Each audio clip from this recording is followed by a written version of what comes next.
نادية أجرت أوضة في فندق قديم كان رقمها 213. الموظف بصلها بنظرة غريبة وقال لها: الأوضة دي محدش بيقعد فيها أكتر من ليلة واحدة بس. ضحكت وردت عليه: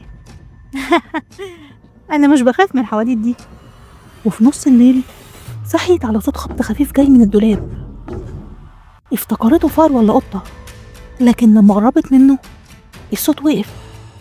رجعت للسرير وبعد لحظات سمعت همس خفيف بيقول: اطلعي من هنا.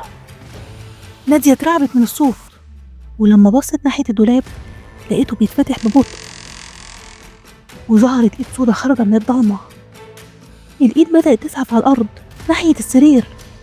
نادية صرخت وجريت على الباب، بس لما فتحته لقيت نفس الأوضة قدامها بنفس الدولاب ونفس السرير، بس جثتها كانت نايمة عليه.